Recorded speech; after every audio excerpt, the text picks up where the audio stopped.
तो मूवी के स्टार्ट होते ही हमें बताया जाता है कि आज से तकरीबन 5 साल पहले गॉडजिला और कोंग की बहुत बड़ी फाइट हुई थी, जहां पर गॉडजिला कोंग को हराने के बाद समंदर की गहराइयों में चला गया था और बस उसी दिन के बाद गॉडजिला का कुछ भी पता नहीं चल पाया, किसी ने नहीं देखा उसे। और उसके बाद हमें 5 साल बाद का सीन दिखाया जाता है, जहाँ पर हम एक आइलैंड को देखते हैं जो कि कोंग का घर था असल में। और यहाँ पर हम देखते हैं कि कोंग का साइज अब पहले से काफी बड़ा हो गया है। इसके बाद कोंग सोकर उठता है और पानी में काफी इंजॉय करता है। वहीं पर हम एक छोटी बच्ची को देखते हैं जो कोंग को काफी अच्छी लगती थी। वो दोनों काफी अच्छे फ्रेंड्स भी थे और कोंग उस बच्ची की कोई बात नहीं टालता था, उसकी सारी बातें मानता था। लेकिन ये बच्ची ना तो बोल सकती है और ना ही कुछ सुन सकती है। और यहाँ पर हम कोंग को बहुत ज्यादा अग्रेसिव पाते हैं। कोंग बहुत ज्यादा गुस्से में होता है और वो एक ट्री को उखेड़कर आसमान की तरफ फेंकता है, जिससे एनर्जी वॉल टूट जाती है। और यहाँ पर हम ये जान पाते हैं कि असल में कोंग को इस टाउन के नीचे रखा गया था ताकि गॉडजिला फिर से वहाँ पर ना आ जाए, क्योंकि ये दोनों टाइटन्स एक दूसरे को फील कर सकते हैं, तो कहीं ये दोबारा से न लड़ पड़े। अब क्योंकि कोंग पहले से काफी बड़ा हो गया था साइज में, इसीलिए डिसाइड किया जाता है कि उसे यहाँ से कहीं और शिफ्ट कर दिया जाएगा। इसके बाद हमें एक लड़का दिखाया जाता है जो कि एक कंपनी के लिए काम करता था और वो बेसिकली एक हैकर भी था। और जिस कंपनी में वो काम करता था वो काफी मॉडर्न चीजें बनाया करती थी, लाइक मशीन्स, रोबोट्स एक्सेट्रा। लेकिन उस हैकर को अपनी कंपनी पर थोड़ा बहुत डाउट होता है कि कंपनी कोई ऐसी चीज बना रही है जो नहीं बनानी चाहिए, इसीलिए वो कंपनी का सारा डाटा हैक कर लेता है, जिससे उसे पता चलता है कि ये कंपनी किसी काफी बड़े ऑब्जेक्ट को हांगकांग शिफ्ट कर रही है। लेकिन तभी वहाँ पर अलार्म बजने लगता है और ये गॉडजिला के आने का अलार्म था। देखते ही देखते गॉडजिला समंदर से बाहर निकल आता है। बाहर आते ही वो सब कुछ डिस्ट्रॉय करने लग जाता है। किसी को भी समझ नहीं आ रहा था कि आखिर गॉडजिला सबको क्यों मारता जा रहा है, क्योंकि वो तो एक ऐसा टाइटन है जो इंसानों को सेव करता है, उनकी जान बचाता है। यहाँ पर हम ये जान पाते हैं कि गॉडजिला के पास एक पावर है और वो पावर न्यूक्लियर पावर है। और गॉडजिला अपनी न्यूक्लियर पावर का इस्तेमाल करके पूरी कंपनी को डिस्ट्रॉय कर देता है। इसके बाद ये न्यूज पूरी दुनिया में वायरल हो जाती है कि गॉडजिला आ चुका है, लेकिन इस बार वो चेंज होकर आया है, पहले जैसा नहीं रहा। यानी पहले वो इंसानों को बचाता था, लेकिन अब वो अग्रेसिव है और गुस्से में सबको मारता जा रहा है। कंपनी का ऑनर न्यूज में सबको बता रहा होता है कि हमारी कंपनी एक प्रोजेक्ट पर काम कर रही है। वो बहुत जल्द एक ऐसी डिवाइस बनाने में कामयाब हो जाएंगे कि जिससे गॉडजिला का मुकाबला हो सकता है। इस न्यूज को एक लड़की भी देख लेती है जिसका नाम होता है मेडिसन। लेकिन यहाँ पर मेडिसन इस बात पर एग्री नहीं करती कि गॉडजिला गुस्से में आया है, क्योंकि वो गॉडजिला को बहुत अच्छे से जानती थी। इसीलिए वो इस न्यूज को सिर्फ एक बकवास समझती है, क्योंकि उसका मानना था कि गॉडजिला कभी भी किसी को नुकसान नहीं पहुंचा सकता, बल्कि वो इंसानों की हेल्प करता है, उनकी जान बचाता है। मेडिसन अपने फादर के पास जाकर उन्हें समझाने की कोशिश करती है कि गॉडजिला कभी भी ऐसा नहीं कर सकता और उसके साथ जरूर कुछ न कुछ किया गया है।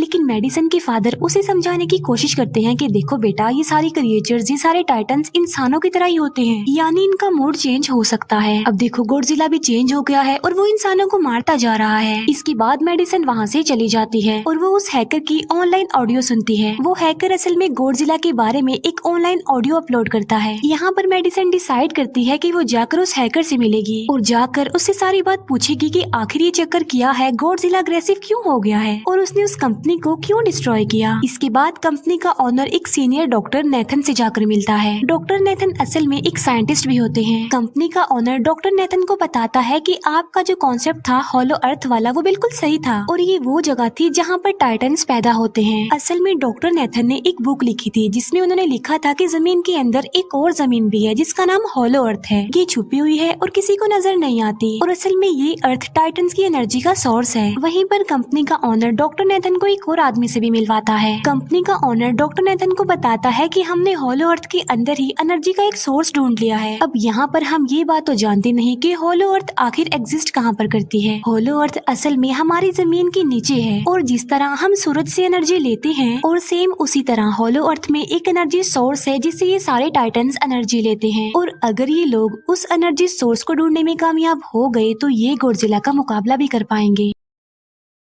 डॉक्टर नेथन उनसे पूछता है कि आखिर हम उस हॉलो अर्थ तक जाएंगे कैसे, क्योंकि अब से कुछ साल पहले मेरे भाई ने भी वहाँ पर जाने की कोशिश की थी लेकिन वो नहीं जा पाया और मर गया। यहाँ पर हम ये बात भी जान पाते हैं कि हॉलो अर्थ में ग्रेविटी नहीं होती, इसीलिए वहाँ पर हर चीज हवा में उड़ने लगती है। जिस पर कंपनी का ऑनर डॉक्टर नेथन को कहता है कि आपको इस बारे में फिक्र करने की कोई जरूरत नहीं है, क्योंकि हमारी कंपनी ने एक एंटी ग्रेविटी कार बनाई है जिसकी मदद से हम वहाँ यानी हॉलो अर्थ पर जाएंगे। कंपनी का ऑनर ये भी बताता है कि हर टाइटन्स में एक एबिलिटी होती है जिसकी मदद से हर टाइटन अपने घर को ढूंढ सकता है, इसीलिए हमें एक कॉन्ग की हेल्प लेनी चाहिए। इसके बाद डॉक्टर नेथन अपनी एक फ्रेंड जो कि डॉक्टर भी थी उससे मिलते हैं और ये फीमेल डॉक्टर कॉन्ग की देखभाल भी करती थी। डॉक्टर नेथन उस फीमेल डॉक्टर को समझाने की कोशिश करते हैं कि हमें कॉन्ग को उसके घर पर भेजना चाहिए और उसका घर होलो अर्थ है क्योंकि हम उसे ज्यादा टाइम के लिए यहाँ पर नहीं रख सकते और अगर वो यहाँ से बाहर निकला भी तो गॉडजिला उस पर अटैक कर देगा, इसीलिए कॉन्ग सिर्फ होलो अर्थ में ही सेफ रह सकता है। अब थोड़ी बहस के बाद फाइनली वो फीमेल डॉक्टर भी इस बात के लिए एग्री हो जाती है क्योंकि इसके अलावा उनके पास और कोई ऑप्शन जो नहीं था। फिर ये लोग अपनी पूरी आर्मी के साथ कॉन्ग को होलो अर्थ की तरफ ले जाने लगते हैं। कॉन्ग को ये लोग चेन से बांधकर ले जा रहे थे। कॉन्ग की फ्रेंड यानी वो छोटी बच्ची कॉन्ग से इशारों में बातें करती है। बच्ची बताती है कि कॉन्ग को गुस्सा आ रहा है क्योंकि उसे जंजीरों से बांधा हुआ है। आर्मी का लीडर उस फीमेल डॉक्टर को कहता है कि हम गॉडजिला के रास्ते से नहीं गुजरेंगे और हम किसी दूसरे रास्ते से ही जाएंगे ताकि गॉडजिला को पता न चल पाए, जिस पर वो फीमेल डॉक्टर कहती है कि जी हाँ बिल्कुल हमें ऐसा ही करना चाहिए क्योंकि गॉडजिला और कॉन्ग की काफी पुरानी दुश्मनी है क्योंकि वो दोनों ही खुद को मॉन्स्टर्स का किंग समझते हैं और अगर वो दोनों एक दूसरे के सामने आ जाते हैं तो तबाही मचा देंगे। फिर हम मेडिसन को देखते हैं जो कि अपनी फ्रेंड को लेकर उस हैकर से मिलने जाती है। यहाँ पर वो हैकर उन लोगों को बताता है कि असल में कंपनी एक काफी बड़ी चीज बना रही है और उस चीज को बनाकर हांगकांग शिफ्ट कर दिया जाएगा, लेकिन गॉडजिला को ये बात पसंद नहीं आई, इसीलिए उसने उस कंपनी पर अटैक करके उसे डिस्ट्रॉय कर दिया। फिर हम देखते हैं कि कॉन्ग वाली शिप में अलार्म बजने लगा है। वो बच्ची फीमेल डॉक्टर को बता रही होती है कि गॉडजिला आ रहा है। डॉक्टर नेथन कहता है कि अब क्योंकि गॉडजिला बाहर आ रहा है तो हमें कॉन्ग को भी आजाद कर देना चाहिए, यानी उसकी चेन्स खोल देनी चाहिए ताकि वो गॉडजिला का मुकाबला करके हम सबको बचा ले। और अब फाइनली गॉडजिला बाहर आ जाता है जो एक शिप को डिस्ट्रॉय करते हुए आगे बढ़ रहा था उन लोगों की तरफ। जब कॉन्ग को पता चलता है कि गॉडजिला आ रहा है तो वो जोर से चिल्लाने लगता है, लेकिन उसे तो चेन से बांधा गया था। फिर ये लोग गॉडजिला पर रॉकेट और मिसाइल से अटैक करते हैं जिसका गॉडजिला पर जरा भी असर नहीं होता। जो उन लोगों के प्लेन्स होते हैं गॉडजिला उन्हें भी डिस्ट्रॉय कर देता है और अब गॉडजिला कॉन्ग वाली शिप की तरफ बढ़ रहा था। गॉडजिला उन लोगों की सारी शिप्स को डिस्ट्रॉय कर देता है और यहाँ पर गॉडजिला उनके शिप को पलट देता है जिससे कॉन्ग और बाकी लोग समंदर में डूबने लगते हैं। फिर वो लोग कॉन्ग की चेन्स को खोल देते हैं ताकि कॉन्ग गॉडजिला का मुकाबला करके उन सबको बचाए। फिर गॉडजिला और कॉन्ग की ग्रेट वॉर होती है जिससे कॉन्ग गॉडजिला को समंदर में काफी नीचे फेंक देता है। फिर वो पलटी हुई शिप को सीधा करता है ताकि सब लोगों की जान बच सके, लेकिन गॉडजिला एक बार फिर से उठता है और वो उस शिप की तरफ जा रहा था जिसमें वो बच्ची थी। और यहाँ पर कॉन्ग एक शिप से दूसरी शिप पर जंप करके फाइनली उस शिप तक पहुँच जाता है जहाँ पर गॉडजिला आ रहा था। यहाँ पर कॉन्ग गॉडजिला को एक जोरदार पंच मारता है। फाइट बैक करते हुए गॉडजिला भी कॉन्ग को मारता है जिससे कॉन्ग नीचे गिर जाता है। कॉन्ग एक बार उठकर फिर से गॉडजिला को मारता है और गॉडजिला जाकर समंदर में गिरता है। इस बात से गॉडजिला को काफी गुस्सा आ जाता है और यहाँ पर वो अपनी पावर यानी न्यूक्लियर पावर का इस्तेमाल करता है। ये देखकर कॉन्ग जल्दी से अपनी जान बचाने के लिए पानी में कूद जाता है। गॉडजिला की जो न्यूक्लियर पावर की लाइट होती है वो हर जगह फैल जाती है। सब लोग उसे देखकर काफी हैरान रह जाते हैं और यहाँ पर हमें अंदाजा हो जाता है कि गॉडजिला कितना ज्यादा पावरफुल है। फिर समंदर के अंदर ही उन दोनों के बीच फाइट होने लगती है। गॉडजिला तो पानी में सांस ले सकता था, लेकिन कॉन्ग जो कि इंसानों की तरह था वो पानी में सांस नहीं ले सकता था, इसीलिए कॉन्ग हारता हुआ नजर आ रहा था।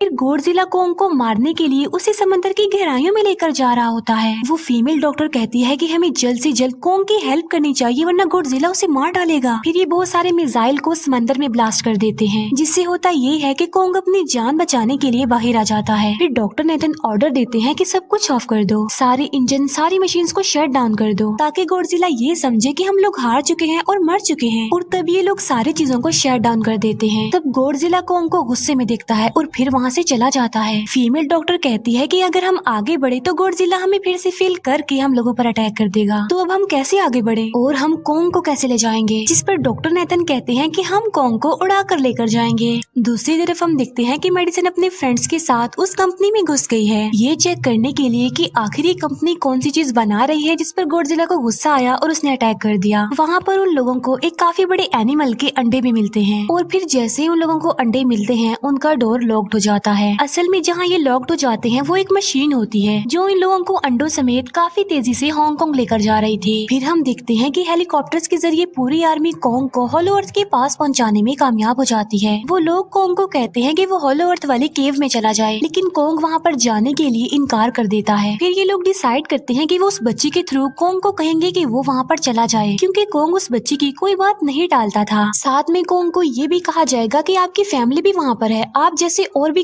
क्रिएचर्स हैं वहाँ पर। और यहाँ पर कोंग उस केव में जाने के लिए एग्री हो जाता है और यहाँ पर कोंग उस होलो अर्थ वाली केव में चला जाता है और ये लोग भी अपनी एंटी ग्रेविटी कार की मदद से कोंग के पीछे पीछे जाते हैं। होलो अर्थ एक अलग तरह की ही दुनिया थी। अब क्योंकि